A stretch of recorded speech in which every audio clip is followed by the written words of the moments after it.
그러면 정당 지지도도 저희가 이어서 좀 알아볼게요. 바로 그 부분입니다. 네, 한번 살펴보겠습니다. 어떻게 나왔습니까? 예, 방금 그 뭐 간호법이라든지 이런 네. 그 의정 활동들이 많이 있었는데요. 네. 거기에 힘입어서 더불어민주당은 5% 포인트 뛰었습니다. 어, 37이 됐습니다. 급등을 했네요. 예, 예. 국민의힘은 그에 대비해서 이제 32로 횡보 네. 똑같이 이제 동렬로 횡보했습니다. 음, 이렇게 본다면 지금 36에서 4월 2주 36에서 32까지 빠질 때 네. 사실은 돈봉투 그때 의혹과 돈봉투 관련된 얘기했죠. 예, 예. 예, 수사가 들어간다라는 게 있어서 강하게 하방 압력을 받는 걸로 보였는데 네. 지금 그것과는 좀 무관한 다른 이슈들이 사실 여기에서도 지금 보시면은 일주일 동안 아르고스에서도 돈봉투 의혹은 별로 안 잡히고 있습니다. 네. 예. 안 잡히고 있는 데다가 보면 이제 간호법이라든지 전세사기 특별법이라든지 뭐 이런 그 의정 활동과 관련된 게 튀어나오고요. 그러면서 민주당이 좀 인정을 받는 분위기로 가면서 37까지 올라갔습니다. 그러면 양곡법 네. 이것도 사실은 작년 말 보면 별거 아니지 않느냐 했는데 민주당이 그거에 대해서 처리를 했고 네. 뭐 윤석열 대통령이 이제 거부권을 행사하지 않았습니까? 그랬죠. 그런데 그 이후에 민주당이 좀 거기에 대해서 인정을 받고 간호법에서도 또 인정을 받고 여러 가지 묵은 그 어떤 의정 활동에서 좀 힘을 내면서 이와 같이 이 지지도를 더 얻고 있는 그런 상황이 돼 버렸습니다. 이거를 조금 구체적으로 네. 이거를 한번 보시겠습니다. 이게 집단별로 제가 어느 집단에서 네. 좀 좋은지 이걸 한번 정당 보겠습니다. 지지도 정당 지지도. 세부적으로 좀 보겠습니다. 예, 예. 여기서 보시면 변동이 있는데요. 네. 중도에서 자 보시면은 만약에 이렇게 민주당이 좋아졌다, 네. 5% 포인트 더 올랐다 이렇게 되면 어떻게 보면 진보 성향자들이 굉장히 많이 잡혔기 때문에 그럴 것이다라고 할 수도 있지 않겠습니까? 네. 근데 별로 그런 거 없습니다.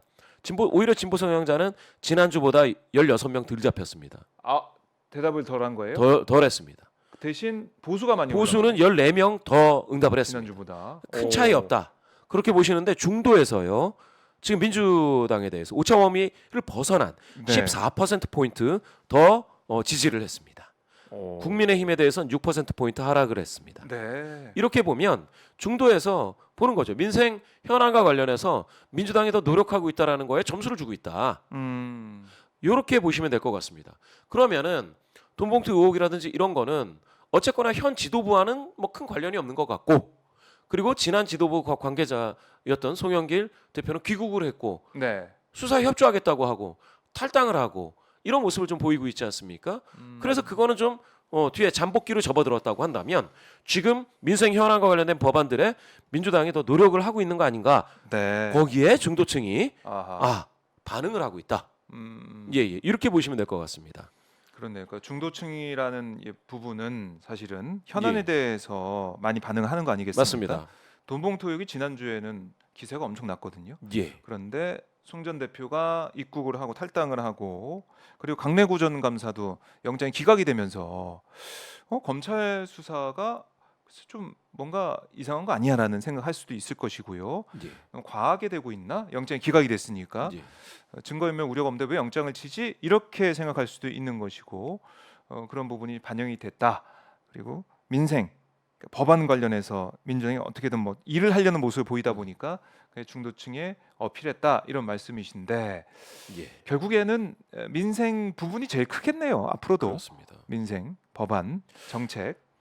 결국 요 흐름을 본다면 민주당이 이제 검찰 수사에 대한 압박 있지 않습니까? 그게 네. 이제 지지도의 하방 압력으로서 계속 작용을 했는데 의정 활동을 열심히 하고 민생 현안에 대해서 네. 관심을 갖고 추진을 하면 사실 그러한 하방 압력을 뚫고 더 지지도를 높일 수 있는 그런 게 있다라는 그 상황을 보여주는 거고요. 네. 그거와 관련해서 요거를 한번 보시겠습니다.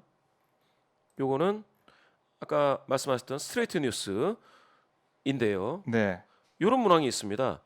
최근 사랑제일교회 담임 목사님 정광훈 목사를 둘러싸고 국민의힘의 논란이 계속되고 있습니다. 종교인의 정치 활동이 얼마나 적절하다고 이런 문항이 있었습니다. 네. 부적절이 84.4 나왔습니다. 오유. 매우 부적절하다가 70.3인가 저게? 예. 요거요.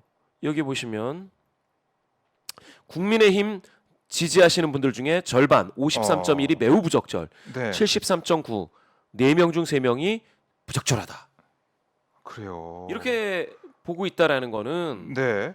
이거를 정광훈 목사가 또 광주 그저 5.18 관련해서 또 발언을 했던 것 같은데 이렇게 극우로 퇴행하는 것 같은 모습 네.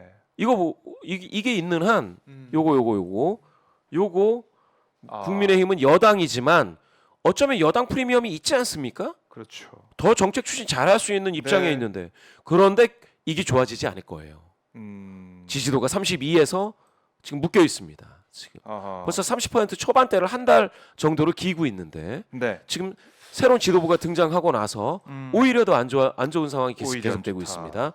이거는 극우 퇴행이다. 네. 거기에 비해서 민주당은 좀 적극적으로 지금 민생 현안을 가고 있고 정의당도 전세 사기와 관련해서 굉장히 목소리를 높이고 있기 때문에 네. 야당이 오히려 지금 전국을 주도할 수 있는 상황이 돼버렸다는 거고요. 여기서 하나 더 들어가면은요. 네.